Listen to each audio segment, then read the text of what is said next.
They told us that salvation lies outside ourselves, that we need temples, priests, and rituals to reach the divine. What if that was never true? What if the greatest secret of existence, the key to freedom and awakening, has always been hidden within you, veiled for centuries by those who feared humanity's awakening? Amid the shadows of ancient cathedrals and beneath the sands of lost civilizations, another truth was whispered. The truth of the Gnostics. They were called heretics, rebels, outcasts, but in truth they were something far more dangerous. They were knowers. Gnosis means sacred knowledge. It is direct experience of the divine through the awakening of one's own consciousness. The Gnostics taught that religion was the prison. They believed the world we see, the world built on power, fear, and illusion, was created by a lesser being, the demiurge.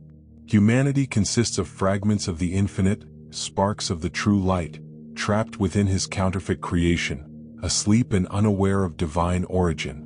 We'll uncover why religion was never meant to lead you to truth and how the Gnostics discovered the secret path to liberation long before it was buried beneath centuries of theological control. You'll learn who the demiurge truly is, why humanity has forgotten its divine essence, and how you can awaken from the great cosmic illusion to remember who you truly are. The truth was never in the temple. It has always been within you. Long before the rise of organized religion, there were seekers, men and women who gazed beyond the veil of the visible world. They were content with stories or commandments. They wanted direct knowing. From this hunger for truth, Gnosticism was born. The word Gnostic comes from the Greek gnosis, meaning to know. This was sacred insight, a remembrance of the soul's origin before it fell into the world of matter. To the Gnostics, life was a process of awakening. Around the 1st and 2nd centuries after Christ, the Mediterranean world was a cauldron of ideas. Egyptian mysticism, Greek philosophy, Persian dualism, and early Christian thought. From this vast ocean of wisdom emerged teachers who spoke of remembrance. They taught that the divine spark within each human being had descended from a higher realm, a place of pure consciousness, but became trapped in the physical world, ruled by the demiurge and his archons, the invisible forces of ignorance and control. The Gnostics said this world is what it seems. The God that religion worships, the jealous, vengeful, punishing deity of the Old Testament, is the true source but an impostor, a craftsman God who fashioned the material universe and then proclaimed himself supreme, unaware of the light beyond his creation. This radical idea threatened everything: political power, religious authority, and social order. Because if the divine lives within you, then no priest, no church, and no empire can control your soul. The Gnostics were silenced. Their writings were burned. Their communities scattered. For centuries, their wisdom was buried until 1945 when a farmer in Nag Hammadi, Egypt, unearthed a library of ancient scrolls sealed in clay jars. Inside were texts like the Gospel of Thomas, the Gospel of Mary Magdalene, and the Secret Book of John, each revealing a version of Christ's teaching that the Church never wanted the world to hear. These texts spoke of a Christ who demanded awakening, a teacher who said the kingdom is within you and all around you. This was the heartbeat of Gnosticism, the conviction that divinity is something to remember internally. Perhaps this is why their knowledge was so feared. Because once a human being truly knows, they cannot be ruled, only awakened. To understand the Gnostic vision, we must first see the world through their eyes as a labyrinth woven with illusion. They believed that existence as we know it was the result of a cosmic fracture, a forgetting. In the beginning there was the pleroma, the fullness, the boundless realm of pure light and unity. Within it dwelled the true source, ineffable, infinite, beyond form or thought. From this infinite wholeness emanated divine beings called eons, each reflecting an aspect of the source's consciousness: wisdom, love, harmony, and truth. But one of these eons, named Sophia, meaning wisdom, desired to create something of her own without the balance of her divine counterpart. Her act of creation, born from yearning rather than harmony, gave rise to something imperfect, a being of ignorance and pride, the demiurge.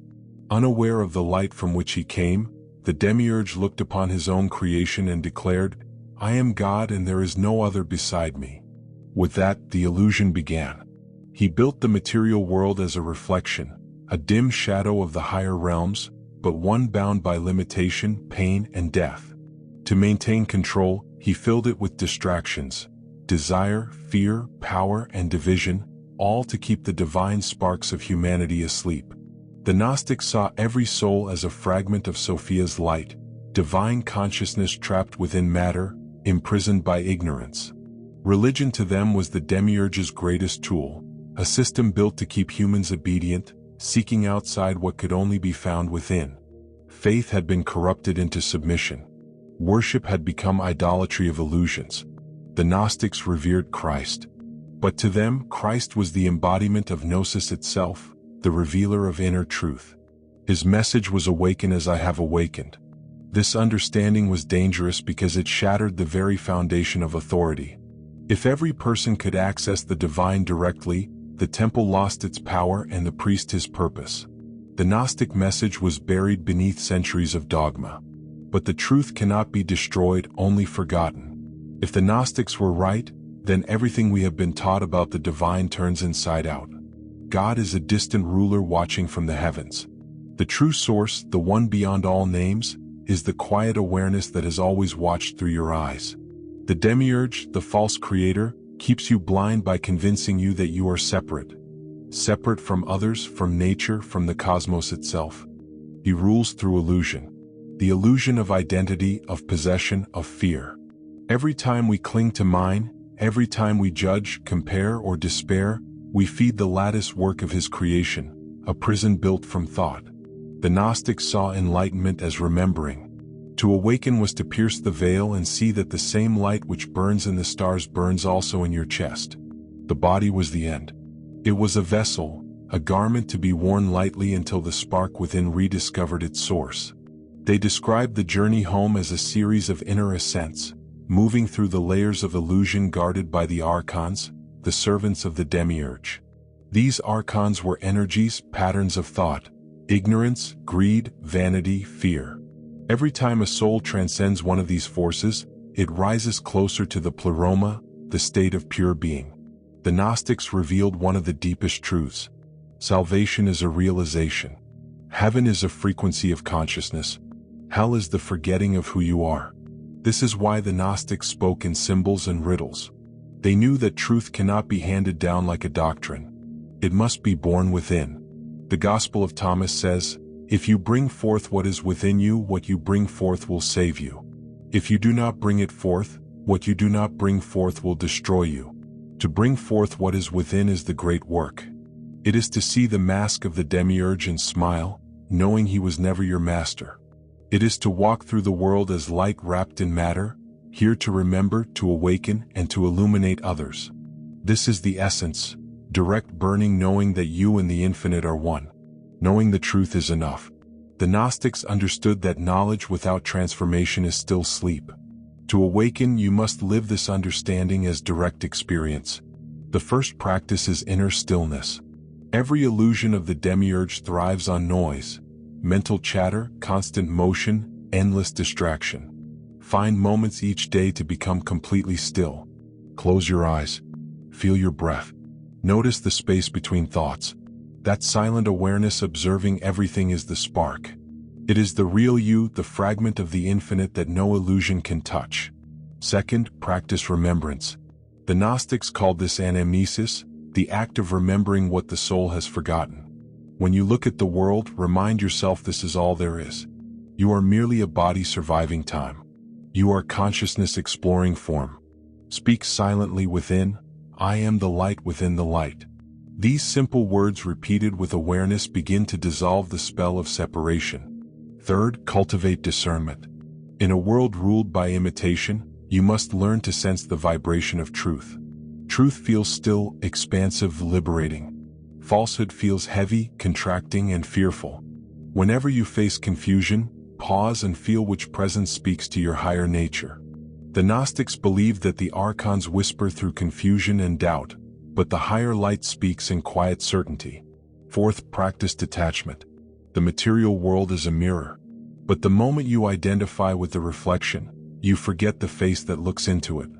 Detach from life but from possession. Love deeply but without clinging. Create beauty but without pride. See everything as part of the divine play, a dream meant to awaken the dreamer. Finally, seek direct experience. Worship light. Become it. Through meditation, lucid awareness, and acts of compassion, you align yourself with the source. Every time you choose understanding over judgment, calm over chaos, creation over destruction, you reclaim a piece of your divine memory. The Gnostics taught that each awakened soul weakens the grip of the demiurge. Your personal awakening contributes to the collective liberation of humanity. The journey is selfish. It is sacred rebellion. To know the truth is to remember that God was never above you, never beyond you. The divine has been breathing through your lungs since the beginning of time, waiting for you to notice. Practice stillness, remember the light, and live as the spark that you are. For the moment you do, the illusion begins to crumble. The path has never been about belief. It has always been about awakening. Religion in its purest form once pointed toward the light. But over centuries, the pointing finger became the idol itself. The map was mistaken for the destination. The name replaced the nameless truth. The Gnostics understood this long ago. They saw that the real temple is built of stone but of consciousness. The sacred flame burns on an altar. It burns in the human heart. To awaken is to reject faith but to see beyond it. To pierce the veil and recognize that you were never separate from the source you sought. The demiurge and his illusions lose their power the moment you remember who you are. Because when the light inside you awakens, every false god fades like a shadow before dawn. This is the truth the Gnostics risked everything to preserve. The divine is somewhere else. It is here now within you. Watching through your eyes, feeling through your hands, breathing through your being.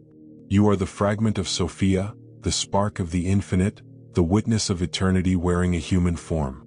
Every act of awareness, every moment of compassion, every breath of remembrance draws you closer to the fullness, the pleroma where all illusions end. Ask yourself with the soul, what if the kingdom of heaven was never above but within? What if you were never lost, only dreaming? What if this moment right now was your chance to wake up? The Gnostics whispered this secret across the ages. You are the seeker of light. You are the light remembering itself. Perhaps that is the real truth. Religion was never the path. You were.